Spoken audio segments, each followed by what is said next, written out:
Welcome to the Part 2 podcast. Forget the rules, we're writing the remix. Bold combos, real pivots, unapologetic change. Your Part 2 starts now. I am your host, Dr. Tasha Dickerson, and today we have a champion in the building. Mm-hmm. Yes, we do. Teefab, I call her coach, but Teefab, the undisputed queen of curls, is a certified personal trainer and coach, as well as a drug-free pro power builder. She is not only an OCB Pro figure natural bodybuilder, but with her BA in mass communications and background in radio and television. She also uses her expertise, to serve as an MC, host, media specialist, and head judge. At the same time, she is a world champion powerlifter. Did y'all hear what I said? She is a world champion powerlifter. That's right. Yes, a multi-record holder and a certified powerlifting judge and referee. She gives back to the athletes by promoting events in both sports annually, and most notably, she is a super mom to an 11-year-old heart transplant survivor. Please help me welcome our guest. I call her Coach Teefab, Tricia Teefab Floyd. Welcome to the show. Thank you so much. I am happy to be here. Yeah, so we work out. She works me out, I should say. Yeah. She watches me, but and I don't think I've ever asked you. We talk about a lot of things, but I don't think I've ever asked you, how did you come up with the name Teefab? I know it's part of your name, but is there a story behind that? Kind of. So I was always known as like being the diva of the family. So I always like to dress up. I always like to, get my hair done and look fabulous. Mm-hmm. And actually during my Part 2, which we'll talk about later, is when I kind of rebranded. I actually used to host events under the name Brown Sugar. And then when I decided to kind of create my Part 2, I wanted to leave all of those names and things behind. Mm-hmm. And I set off to lose weight, and I wanted to get fit and look fabulous. And so I took the T from Tricia and my goal, which is to be fabulously fit, and I put them together, and Teefab Fit was born. I branded it, and now I've grown into that. Well, you all can't see her, but she always comes in. I'm like, I need to go get something done. Her nails are always impeccable. She has her hair done, and her eyelashes are always popping. She looks gorgeous when we work out, and she's always matching. So she is not making that up. But I guess for the people that don't know anything about that world that you exist in, tell us about what does that look like? I mean, being a female, right? And, like, even I guess when you started in that, like, was it mostly female, or just tell me about that? So everything that I do is really intentional, right? I'm a very intentional type of personality. And one of the things that when I got into the fitness industry that I really could not stand was the stereotypes behind women in fitness. Mm-hmm. I like to lift heavy. I like to lift heavy weights. I like to intentionally try to build muscle and create a fit physique. And a lot of times the stereotype was, well, if you like to go to the gym, you're either a tomboy or you look like a man, right? Yeah. Well, that wasn't me. I would go to the gym. You know how I dress with my matching outfits. My nails is done. My hair is done. I'll tie down my edges and go and lift 400 pounds. So, and she is not lying. With me, I was always very intentional about how I would show up. Okay. To change the narrative. Like, you can pursue fitness without wanting to be masculine. Right. And I am a very feminine personality. Mm-hmm. Just because I lift heavier than the average man doesn't mean that that's what I desire to be. So my persona, my image, how I carry myself, everything is very intentional to just represent a different side of fitness. Mm-hmm. You don't have to be a tomboy. You don't have to wear a ponytail all the time. You can still be a feminine woman and operate in your feminine energy, but also lift heavy, work out, pursue fitness, and do all the things and do it well. Right. And be respected. And be respected. Be yourself and be respected. Sometimes I think we because I know in medicine, like, I feel like, even with my nails, I feel sometimes you have to play that down. Yes. You're in a male dominant area. You feel like you can't always express your femininity. And so I'm at the point where I'm me, and this is me, and this is where we are. So I know what you're saying about being yourself and still lifting heavy. Like, what is lifting heavy for you? What are we talking about here? So for me, lifting heavy is at numbers that aren't average for a woman, especially a woman of my age. The biggest issue I have is people look at me and they think I misloaded my bar. You know, like, you can't lift that. I've actually been an athlete all my life, and so I've always been looked at that way. And as we get into my story, it'll all come together. But for me, lifting heavy is, I am a world record holder. So right now my deadlift record is 460 natural at a body weight of 148 pounds. So that's over triple body weight, which is not average. The average person just pulls their body weight. I can pull over 3 times my body weight. And this is male or female, you mean, right? Yes, mostly. yes, Okay. yes, male or female.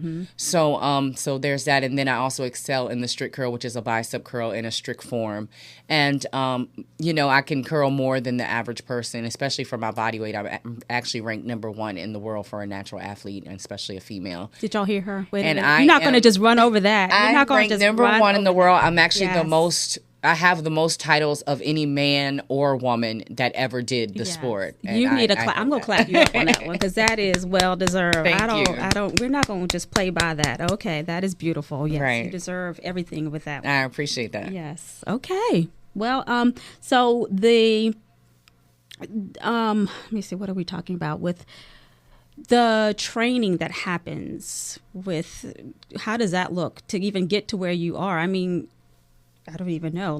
So I actually am self-coached. I started in the fitness industry in 2017 with a coach. And I became self-coached as I went through my journey. So I create my own programming. And I usually do like a 3 to 4 day split. I'm a power builder. So a lot of my programming is combined with bodybuilding techniques and powerlifting techniques. I'm kind of like a hybrid athlete, if you will. So for me, it's like a 3 to 4 day training week, an active rest day and a rest day. Of course, as you know, watching my nutrition nutrition is catered towards my goals, and progressive overload is key for me. So always trying to progress in what I do, whether it's cardiovascularly or lifting weights like just the resistance on the bar or the total load that's lifted. I always try to be progressive. Okay. And I think I did ask you this one time before. I know you are an MC, and I know that you are a judge, but when you are helping your clients, how does being a judge help you to form your how do you That's a good visualize question. So that you're making their bodies? Yeah, I actually became a better coach when I became a judge because I was able to look at bodies from a different perspective, especially from the bodybuilding world. Like, it's one thing to look at a check-in photo and to look at the numbers and look at the metrics and track what the body is doing. But it is another thing when you sit at the table and you have criteria in front of you and you have to critique and judge the body based on the criteria that they would excel in. Okay. So when I became a judge, it actually helped me become a better coach because I would be able to recognize overdevelopment of muscle or underdevelopment, or I would be able to recognize what's normal for a body fat percentage for stage, or what's normal muscularity for that division, or things like that. So it actually sharpened my eye as far as looking at bodies, able to critique bodies, and then able to actually see how nutrition shows up in bodies as well, and on stage and is off stage. Okay. Do you like emceeing or judging one over the other? You do both at the same time? I do. So lately I've been trending to be an MC and a judge because I carry energy, as you know, which is usually what opens the door for me. It's of course, this is my skill set. It's what I'm degreed in. But I also carry an energy. And a lot of times, if you don't have the right MC, it's hard to piggyback off the energy because I bring the energy when I do the judging, and then the MC is so flat. And then vice versa. If I'm MCing a show and I bring the energy when I'm MCing, and then the judge is so flat. So a lot of times, especially in this season, I've been contracted to do both. I like doing both. With me, it's not, if I don't have a preference of doing one above the other. I just like to do the best job at whatever I'm required or are asked to do. So right now, I don't have a preference. I do like that when I'm judging, I don't have to stand in my heels for a long time. So that's a perk. Right. But I also like when I'm emceeing that while the the judge is judging, I can get a break and I can go and greet people and get pronunciations of names and things like that. So they have their balances. Each one has its pros and cons. But I just enjoy being able to use my gift and do what I do because it is a gift. I look at it. It's something I've been been doing since I was a little girl. I've been emceeing and you know, talking at events and public speaking since I was a child. Right. So it's a gift for me, and it's a skill set that I pursued an education behind. So I just like being able to still use my gift after all these years. So, and tell us, where did you go to school? I went to Virginia State University. Yay. I'm a mass communications major and an English minor. She said that, proud children. That's right. Oh my goodness. All righty. Well, anything else that we should know about the judging? Are you gonna give us any tips? Anything? Any secrets? No. Just, you know, I'm a good judge because I am a good athlete, and that makes me a good judge. Also, I'm also have an integral type of personality, so I can leave my feelings aside at the moment I sit down at the table. So you can be, I remember I was telling one of my colleagues, you can be my mom on stage. Right. If you're third, mom. Sorry. But you're very professional. You're just very professional. So, yes. you know, so I'm able to separate in that way and do what's asked of me with integrity. Yes. Well, I remember when we met in November of last year, and you told me I had to start doing this OCB. I was like, wait a minute, is she trying to get me coach? Wait, you're coaching too much now. Right. I didn't sign up for bodybuilding and lifting, but it's not quite that severe. Not quite but that. We'll get more into that in the last half of the show. But we'll get into your part 2. Kind of tell us how you pivoted from part 1 into part 2 and on how that looks. So Okay. we'll talk about that when we come back. All righty. Welcome back. We're with our coach, Teefab, Tricia Teefab Floyd. She's in the building, our champion. We're going to call her champ today. You just kind of told us a little bit about what you're doing now. I call it kind of, you're already in the part 2, but kind of take us back a little bit with the part 1. How did we get to where you are? And you can kind of start from as far back as you want to go and bring us up to now.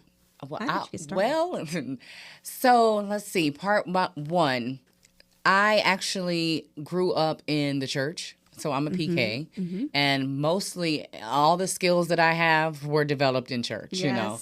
That's very common, right? Very common. Being a PK, you like learn how to do every job under the sun. And then I also have parents that were entrepreneurs, so I had it both ways. You know, I had to literally excel and be good at everything because not only was our faith based in that, but our livelihood was based in that as well. So my mom was is an accountant by degree. My dad helped her in business, and they had businesses together. So my mom had an accounting business, janitorial business. We had transportation services. We had boutique where we sold women's clothing. Oh my goodness! We've done some of everything, and so I've always been her right hand when it came to starting and operating businesses. So that's where my business mind came from. And then even before that, as far as the athletic side, I can remember being an athlete out the gate. My story, which kind of what I was saying about how people look at me and assume. For the first, up until 3rd grade, we couldn't even wear pants in my home. Oh, my mom was in that Pentecostal era, you yes, know. The PK era. Yeah, you know. Yes. So the Pentecostal was trending at the time. So we didn't wear pants. And so I would go into PE, and I loved to be active, and I loved to run. So I'd be outside running in my little skirt and my little stride rights. You remember the little stride rights? I remember stride rights, yes. And I remember one time we had the presidential fitness test. Yes, I remember those. I had to do my presidential fitness test, and I did my test, and I beat everybody in my little dress. Wow. And I remember the PE teacher sending a note home to my mom, was like, hey, is it any way she can wear pants for PE, because she's you know, she's very gifted in physical fitness, but she does cartwheels and flips in her dress, and she ties it in a knot in between her legs. Oh my goodness. And my mom, I can remember her saying no, you know, and my dad was like, well, why not? And my mom was like, no. And I remember we had rope climbs one day, and I climbed that rope so fast in my dress, and I went up and down, and the teacher sent a note to my mom again, and I started just sneaking in pants in my book bag. And I remember one time she picked me up early to go to the doctor, and I had the pants that I would sneak on. Oh my goodness. And I remember she just looked, and I was like, well, I had a physical fitness test today. And so it was just so much back and forth because she knew I was going to keep doing it. You were going to do it again. So she finally was like, well, you can wear pants, but just wear them when you're in gym and take them back off. But I explained to her, like, the things that I went through, like, you know, the kids were bullying me. Yes. So you learned some negotiation skills back then. Yeah, I was like, well, You they're had to get bullying those me. pants. Like, and that's why I'm having to run so fast and Right. beat them in all these sports, because they're saying you can't do that in that dress. Right. And da-da-da. And I had to prove them wrong. I'm going to climb this tree in this dress, and I'm going to climb this rope. So that kind of is the foundation of, like, the Fab Fit version of me, because even now I still like to wear my dresses and I like to look a certain way and be feminine because that's my roots. But you're not going to assume that I'm not. You're not going to outrun me. Yeah, you're not going to assume that I'm not going to excel in a sport just Right. because of that. So I think it just came from, like, childhood bullying, where they just like, so this girl in the dress got the best physical fitness score. Yeah, I did, you know. So it came from that. So that's where the fitness side came from. And then the business side, like I said, came from my mom. The public speaking side came from, you know, just being in church. I was always the one that, you know, ran the program. You know, if somebody passed in the family, even to this day, I'm the one that's going to do the funeral service and be on the mic. You know, I was always the designated one. And I can remember somebody coming to a church event when I was like 15, and I was emceeing the program. It was like a revival or whatever. And they were like, well, you want to come to my church and, you know, do mine? You're so good on the mic. And my sister was like, you better charge him some money. Yes. And I was like, yes, sure, I would love to do that. This is what I charge. And, you know, I didn't think they were going to pay me the money. And he was like, okay, sure. You know, I'll have my secretary write you the check, and this is the date. So that was literally your first check. Paid speaking engagement. I went to another church's revival at 16, and I ran their program. And I just knew that that's what I wanted to do. Like, I loved public speaking. I can even remember I would be using the bathroom, and I'd pick up, like, a bottle, and I'd read and make my own commercial. Like, oh, my goodness. This bleach is 100% chloride. And da-da-da-da-da. And I would just do my little voice in the bathroom, because it's always good acoustics in the bathroom. It really is. You know? Everybody can sing in the bathroom. Right. Yes. So we sound great in the bathroom. That's when I knew I was kind of gifted in that. So all of the things that I'm doing today are things that I had actually been doing since I was a little child. Now, you said you owned a daycare. So was that your business too? So when I went to college, freshman year actually is when my mom pretty much gave me a business and said, hey, run it. So actually the whole time I was in college, I was actually running a business as well. So I was, we opened some daycares in my location. We had several locations, but my location was in Chesterfield. And I served as director for a daycare center. And I did that actually for 24 years, I think 24 years. I don't think I realized it was that long. It was that long. 24 years I was in the early education, and it you know, it evolved. So it started with just childcare, and then it went to private school and early education and things like that. So yeah, that was my main career. So even when I was in college, I interned at Channel 6, and I can remember them offering me a job, and I asked for the package, like, can I have the letter, of employment to verify, like, how much I would be making. And I looked at what I was making running my daycare, and I was like, you know what? No, thank you. And they were telling me how gifted I was, and they were like, well, in order for you, I was like, well, this is what I want to make. Like, right now, I'm making more than that. Right. I'm glad you were able to speak up for that. You already knew your negotiating power. If you want to make that much, you're going to have to move to a different market, because in the Richmond market, and this was, back in the 90s, in the Richmond market, we don't pay that much here. You're going to have to move to Atlanta or, one of those areas. And I couldn't move, I needed to be here with my family. I had a business here. Yeah. So I just decided to stay, doing what I do full time. And then I did other things. Like I co-owned the boutique, so I was always good at styling. So I had a women's clothing boutique and things like that. And then I freelanced. Okay. So I started freelance emceeing and hosting events under the name Brown Sugar. And I did that. All right, I'm gonna have to talk. That Brown Sugar, you should not have ever told me that. Yes, I freelanced under Brown Sugar, so I had like my open mic nights was popping, So I would do that, and so I always had like multiple lanes. My mother told me, well, I always pursue more than one bag. You had many characters. There right? you go. There you go. Many faces. So, yes, so I always had more than one lane, Absolutely. But that was like pretty much like my part one, and I was content in that career because I loved kids. I loved working for myself. I loved, just being able to also have this second side of me where I was doing like open mic nights and different fashion shows and things like that. So I was content in my career up until I became a wife and a mother. Right. And then that perspective changed once I got married, especially once I had my daughter. And that's also when my physique changed. So not only did my perspective on what my life looked like change, but my body changed. Okay. And my dynamic changed once I had my daughter. So to get into that, I got married at 33, and I was, trying to get pregnant, and I had lost a few. They say it was because of fibroids. Right. We don't really know, but I had like an ectopic pregnancy where they never found it. In pursuit of those things, I gained so much weight. I didn't look like myself anymore. I was already gaining weight like after college anyway. But women don't talk about that struggle. They don't talk about it, right. The weight gain and there's no child afterwards, right. but we keep gaining weight after pregnancy, right. and so our body changes. So I was already slowly gaining weight just as I was getting older, but really after I had my daughter, when she was like, my intention was, I'm going to drop this baby and I'm going to get in the gym and I am going to be fit, And then we noticed that my daughter just started to have like little symptoms, started swelling and started coughing a lot, like looking like she was having asthma attacks. And then 6 months, I remember we were actually in church and she had swole up so much where she was like really just swollen, like looking really fat. And we went to the ER and the doctor was like, well, let's just give her a chest x-ray. Just, it looks like it could be this or that, but let's give her a chest x-ray. And that's when they noticed that her heart was enlarged. And at that point is when she was diagnosed with dilated cardiomyopathy. And they told me she would need a heart transplant. And that just changed everything for me. Oh, my goodness. It spiraled my world. It spiraled my weight. It spiraled my mental health. It spiraled my marriage, my finances, who I thought I was. It really changed the trajectory of my life, that one diagnosis. And she, was so critically ill. I would be in the hospital.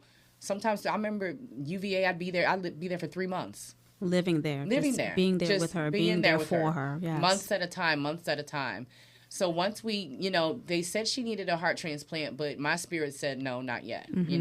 I wanted her to keep her original heart, and I wanted her to just fight it. And I wanted to give God a chance to move, chance to work. There's your faith again, right? Right. There's my faith. Yes. So I end up getting her to a good place where she was staying out of the hospital and she was stable. And at that point, I decided to, of course, I went into a depression, so I gained a lot of weight. I got up to like 215 pounds. Right. There's no time to work out when you're trying to save your child's life. So that was the point where I was like, I am not healthy. I don't like how I look. And I have to be around to take care of her. I have to be healthy to take care of her. So I need to lose this weight and I need to get fit. So at that point, that is when I committed to a healthy and fit lifestyle, and I pursued working out and losing weight, and I went on my weight loss journey. So I started in the CrossFit gym, and I was going to CrossFit religiously, and I lost some weight. I probably lost about 25, 30 pounds doing that, but I knew nothing about nutrition at the time. Okay. And I learned more about nutrition when I decided to pursue bodybuilding. Okay. And that's when I learned how to manipulate macros, and that's when I lost the rest of my weight, which was the 75 pounds. So my part 1 turned into my part 2 as a result of my trauma. Wow. With having my daughter. Wow. That's why I always accredit her to everything that I do. Because I would not be a world champion. I would not be going around this country emceeing and representing a certain sport and doing all these things if I had not had her and went through that traumatic event with her. She is what created my part 2. She is what created Teefab. You turn pain into purpose with 100%. Yes. And so all of that birthed from having her and having to adapt to who she needed in order for her to survive. And to be honest, she didn't need the older version of me. The older version of me came with a lot of baggage. It didn't have any type of freedom. I really was kind of just doing what I thought I was supposed to do. Because if you think about what I told you, all of these things that I were doing were things that was dictated to me. Right. It wasn't like I woke up and said, I want to start a daycare. I want to do this. It was all things that were dictated. They told you to do it. Yes. And then when I had to transform to be a different version for my daughter, I had to decide, who do I want to be, why, and how do I become her? You became Teefab. I became Teefab. So that's when my part 2 came along. All right. Well, you were dropping a whole bunch of gems. I just need to drop one at the end, but you just dropped a whole bunch of that one segment. So I appreciate it. So we'll come back and we'll talk about more about the story and kind of how that got you into the OCB world and the event that you host and all of that good stuff. We'll be back. And we're back with Teefab. So the last segment, you were just telling us the segue into part 1 and how that kind of transferred you into changing your body after pain into pressure and to purpose. And tell us more. Keep adding to the story and keep us going with OCB. I decided to pursue fitness, like I said, when I had her, to be stronger for her. You know, I knew that like her whole diagnosis and my whole weight gain and everything really took a toll on my mental health. So I needed an outlet. Like I needed something to do. I needed to kind of channel my energy into becoming. So like I said, I kind of started in CrossFit, and I started going to the gym and working out and just getting back to my roots as far as athletics.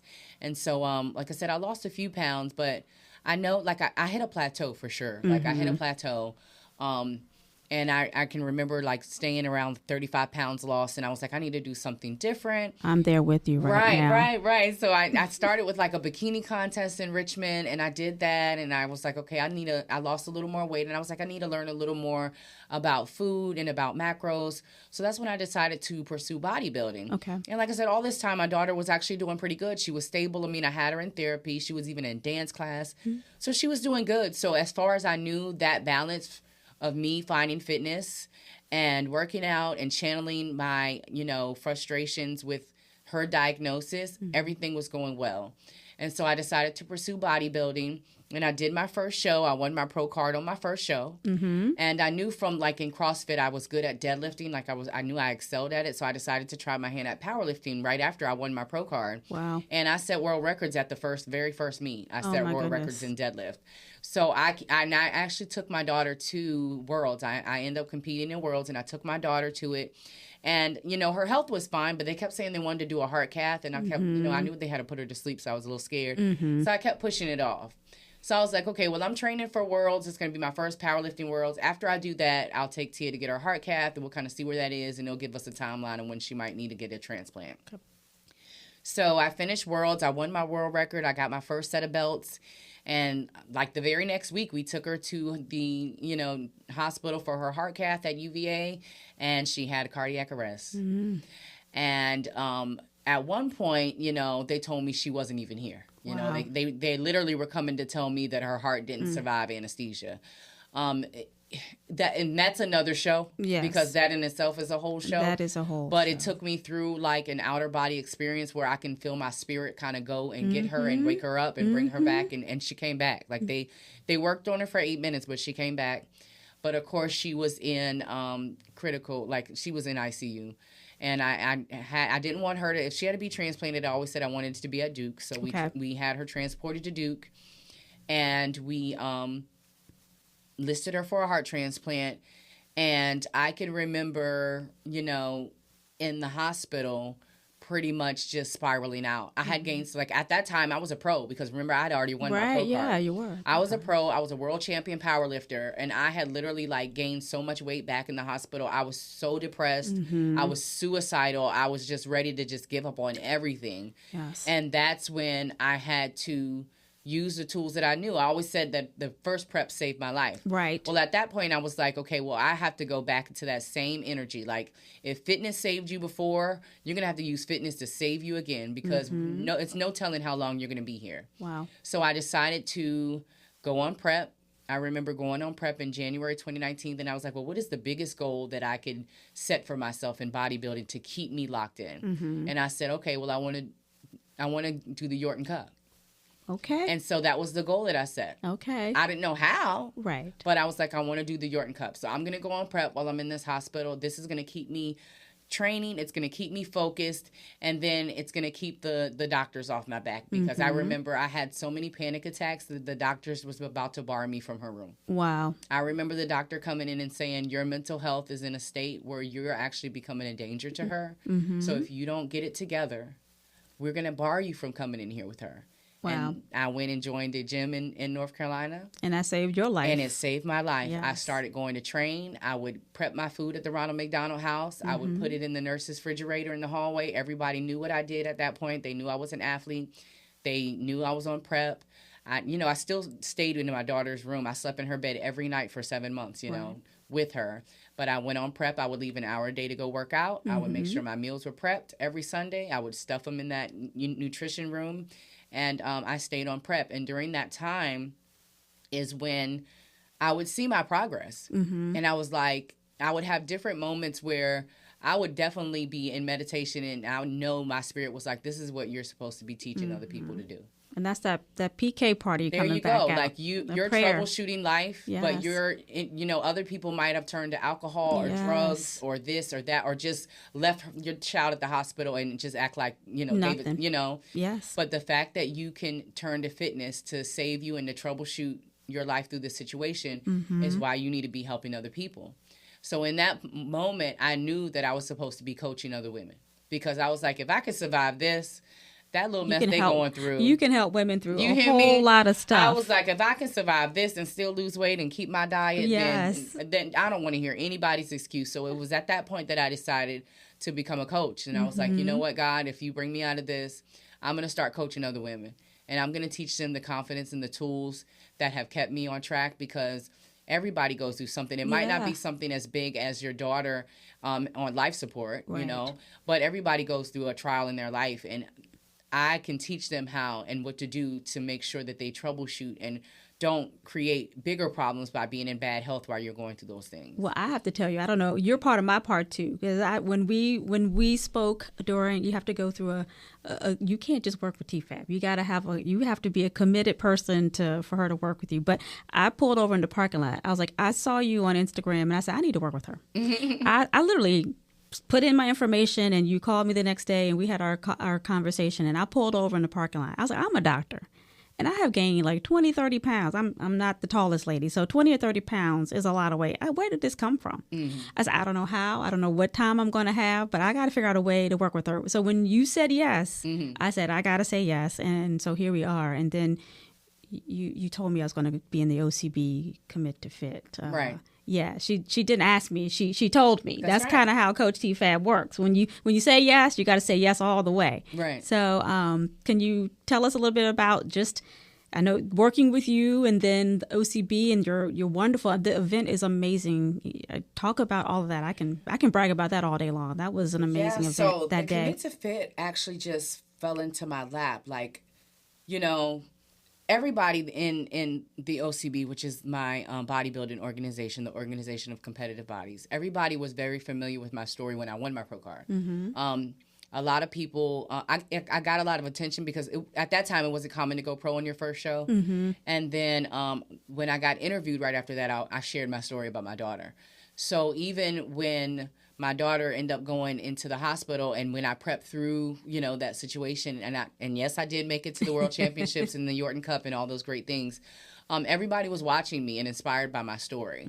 And that show, it was already in existence by one of my mentors, which is Marjorie Thrash, and she's actually in the ownership team of OCB. And I remember her calling me and saying, hey, I have this transformation show, and I think you'll be a great fit to promote it.